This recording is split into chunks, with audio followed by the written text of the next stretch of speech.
నమస్తే, welcome to 3T TV news.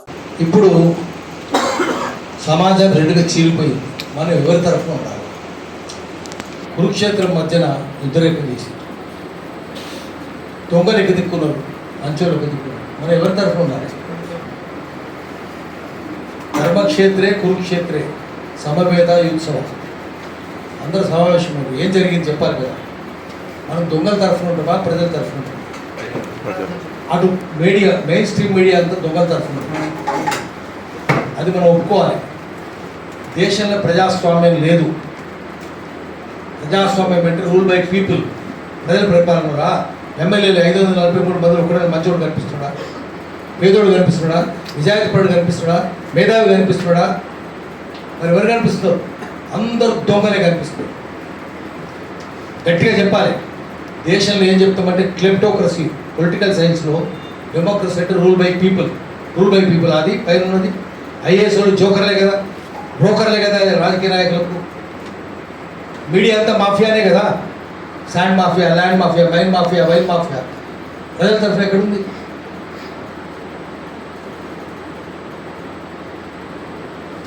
ప్రజల తరఫున లేదు. ఇప్పుడు మనమేం చేయాలి? చలపతిరావు గారు చెప్పారు, ఎవరు పెట్టిన పత్రిక గైడ్ రాయాలి, నేషనల్ రైటర్. ఆయన ఏం చెప్పాడు? Freedom of press is freedom of owner of printing machines. అక్షయంత్రాల యజమానులది పత్రికా స్వాతంత్రం, జర్నలిస్ట్ రైటర్లే కాదు. Every proprietor of a printing machine is invariably a proprietor of a jute mill or textile mill. అప్పుడైతే జూట్ మిల్, టెక్స్టైల్ మిల్. ఇప్పుడు land mafia, sand mafia, mine mafia, wine mafia. మాఫియానే కదా. అప్పుడు కూడా అంతే. టాటాలు, బిర్లాలు, ప్రశాంతులు. ఇప్పుడైతే అదానీ అంబానీలు, అంబానీలు అమెరికా ఏజెంట్లు. ఇంకో మాట ఆయన ఏం చెప్పినట్టే, journalism must become toasting, feasting and fitting job. అది 1950లో చెప్పిండు. ఫిటే అంటే వినోదం, కాలేజ్ ఫిటే, యాన్యువల్ ఫిటే ఉంటుంది కదా. టోస్టింగ్ మందు, ఫీస్టింగ్ విందు, ఫిటింగ్ సంబరం, వినోదం. మందు, విందు, వినోదాలు ఉద్యోగం అన్నాడు. ప్రెస్ క్లబ్ ఆఫ్ ఇండియాను ఓపెన్ చేస్తే, ప్రెస్ క్లబ్ పార్లమెంట్ ముందే, it's not press club of India, it is boozers club of India. భారతదేశ తాగుబోతుల క్లబ్ అన్నాడు. తాగుబోతులే, బూజర్స్ అన్నాడు. జరుగుతున్నది అదే. ఇంకో మాట చెప్పాడు, నో బడి రైట్స్ ఎడిటోరియల్స్. ఏ సంపాదకుడు సొంత అభిప్రాయాలు రాయడు. Everybody rights ప్రొప్రైటోరియల్స్. యజమాని అభిప్రాయాలు రాస్తాడు. ప్రొప్రైటోరియల్ అన్నాడు. శ్రీశ్రీ ఏం చెప్పాడు? పెట్టుబడికి కట్టుకథకు పుట్టిన విషపత్రికలు ఆందోళన దిన పత్రికలు. పత్రికలు గోరంతలు కొండంతలు చేస్తాయి, కొండలు గోలుకొండలు దాచేస్తారు. వాళ్ళు సోషల్ మీడియాను విమర్శిస్తారా? సోషల్ మీడియా విమర్శిస్తుంది వాళ్ళు. మీరు అన్సోషల్ మీడియా, మాది ప్రజల మీడియా. ఉండొచ్చు మా దాంట్లో కూడా తప్పులు ఉన్నాయి, కాదట్లేదు, ఉంటాయి, సరిదిద్దుకుంటాం. కానీ మీరైతే దొంగల వాయిసే కదా మీరు. నేను క్లెప్టోక్రసీ ఎందుకంటున్నానంటే, ఇంకొక చిన్న విషయం చెప్పి ఆపేస్తాను. మీడియా అంతా మాఫియా అయింది. 4 స్తంభాలు కదా ప్రజాస్వామ్యానికి.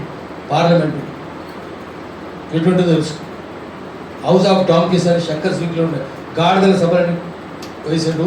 తర్వాత క్షమాపణలు చెప్పమంటే, నేను గాడిదలకు క్షమాపణలు చెప్తున్నా. మిమ్మల్ని గాడిదలతో ఎంపీలు పోల్చినందుకు. ఎప్పుడు ఆయన 57లో చెప్పాడు శంకర్ స్వీట్లో. నెహ్రూ ప్రైమ్ మినిస్టర్ ఉన్నారు. పార్లమెంట్ అట్లుంది. ఆఫీసర్లు ఎట్లంత దొంగలు మనకు తెలుసు. తలకాయ కావాలనుకున్నా. IAS officers they are English parroting jokers. చిలకలకి ఇంగ్లీష్ మాట్లాడతారు. తలకాయనే ఉండదు. వాడు ఏం చెప్తే రాజకీయ నాయకుడు చూస్తున్నాం కదా. ఇప్పుడు అమయ్ కుమార్ గారు దొంగలందరూ చూస్తున్నారు. ఏ పార్టీ అయినా అంతే. జడ్జీల గురించి ఒక మాట చెప్పి ఆపేస్తాను. Bhopal gas first industrial disaster in the world after industrial revolution. 1780లో మొదలైంది ఇండస్ట్రియల్ రెవల్యూషన్. అప్పటి నుంచి ఇంత పెద్ద ప్రమాదం జరగలేదు. ఒక్కరోజు 1984 డిసెంబర్ 2 65,000 మంది చచ్చిపోయారు. 65,000 మంది కాదు, 25,000 మంది రాజీవ్ గాంధీ అన్నాడు. సరే 25,000. ఆ తర్వాత 1 ఇయర్లో 1.5 లాక్ తెచ్చింది. ఇంకా భోపాల్లో గ్యాస్ రిలీఫ్ డిపార్ట్మెంట్ హాస్పిటల్స్ ఉన్నాయి. ఒక్కొక్క 30 హాస్పిటల్ బస్తీ క్లినిక్స్ ఉన్నాయి. ఒక్కొక్క హాస్పిటల్ రోజు 1000 మంది పోతుంది, రోగాలతో పుడుతుంది. అటువంటి దాని మీద జడ్జిమెంట్ ఏమని వచ్చింది 1997లో. A Mohammadi chief justice of India judgement 14 ఏళ్ళ తర్వాత వచ్చింది. It is like car accident. Do we ditch our car for car bills an accident? Car ప్రమాదం అయితే కారు ప్రయాణం మానేస్తామా? కాకపోతే హోమ్ సైడ్ నాటమని ఉంటూ మాట్లాడదు. ఏం జడ్జిమెంట్ అది? ఒక్కరికైనా మనకి శిక్ష పడ్డదా? ఒక్క న్యాయ నష్టపరిహారం ఉందా? యూనియన్ కార్బైడ్ ఆండర్సన్ జైలు పోయిండా, పోలీస్ స్టేషన్ మెట్లు ఎక్కిండా, కోర్టు మెట్లు ఎక్కిండా, జైలు మెట్లు ఎక్కిండా? మరి ఏం ప్రజాస్వామ్యం? ఎక్కడిది ప్రజాస్వామ్యం? ఎవరైనా దేశంలో ప్రజాస్వామ్యం ఉందని నా మిత్రుడు అన్నాడు అనుకోండి, అటు శత్రువు అన్నాడు, ఆ శత్రువు బద్మాషగాడు, నా మిత్రుడు బేకొక్కాడు. ప్రజాస్వామ్యం లేదు. అందుకనే మనము ఎండగట్టాలి. ప్రజాస్వామ్యం లేదనేది సోషల్ మీడియా ప్రజలకు చెప్పాలి, ఎండగట్టాలి, ధైర్యంగా చెప్పాలి. అందుకనే మనం ఏం చెప్తున్నామంటే, ఉర్దూల పద్యం ఉంది, నా తీరుని కాలో నా తలవారుని కాలో, నువ్వు ఖడ్గం తీయకు, బాణం తీయకు, వెల్లువప్పులు తీయకు. ఎందుకంటే నా తీరుని కాలో నా తలవారుని కాలో ఇస్లియే ఆకు 1000 తోఫం కా ముకాబలా హై. 1000 పిరంగులు ఎదుర్కోవాల్సింది. ఏమవుతుంది? నువ్వు ఖడ్గం తీస్తే ఏమవుతుంది? విల్లంబులు తీస్తే ఏమవుతుంది? నా తీరు నికాలో నా తలవారు నికాలో, एक సెల్ ఫోన్ నికాలో, 1000 పిరంగులు ఎదుర్కోవచ్చు, అన్నింటిని కొట్టుపారేయచ్చు. ఎంత ప్రజల చైతన్యం ఉంటే ఏం పిరంగులు పనిచేస్తాయి?